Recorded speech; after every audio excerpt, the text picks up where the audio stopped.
తెలంగాణలో రెండో రోజు అసెంబ్లీ సమావేశాలు జరుగుతున్నాయి. ఇందులో భాగంగా శాసనసభలో గవర్నర్ ప్రసంగానికి ధన్యవాదాలు తెలిపే తీర్మానంపై సభలో చర్చనైతే ప్రారంభించగా అధికార కాంగ్రెస్ ప్రతిపక్ష బీఆర్ఎస్ సభ్యుల మధ్య వాడివేడి చర్చ అయితే సాగుతుంది.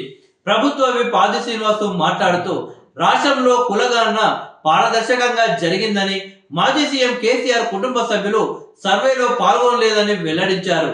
రుణమాఫీ చేసిన ఘనత తమ ప్రభుత్వానిదే అని అన్నారు. తొలి 10 ఏళ్లలో తెలంగాణకు చీకటి యుగమని ఆది శ్రీనివాస్ విమర్శించారు.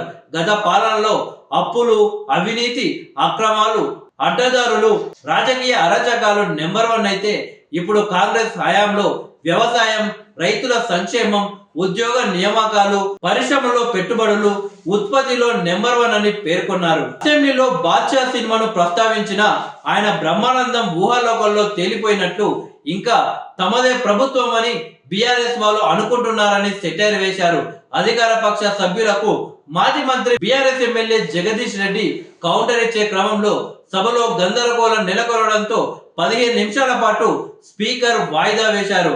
అనంతరం సభ తిరిగి ప్రారంభమైంది. గవర్నర్ ప్రసంగాన్ని చాట్ జీపీటీ, ఏఐ వాడి తయారు చేశారని మాజీ మంత్రి ఎమ్మెల్యే జగదీష్ రెడ్డి ఆరోపించారు. ప్రభుత్వాన్ని ప్రశ్నించడం సభ సాంప్రదాయాలకు విరుద్ధం కాదని, ఈ సభ మీ సొంతం కాదంటూ మండిపడ్డారు.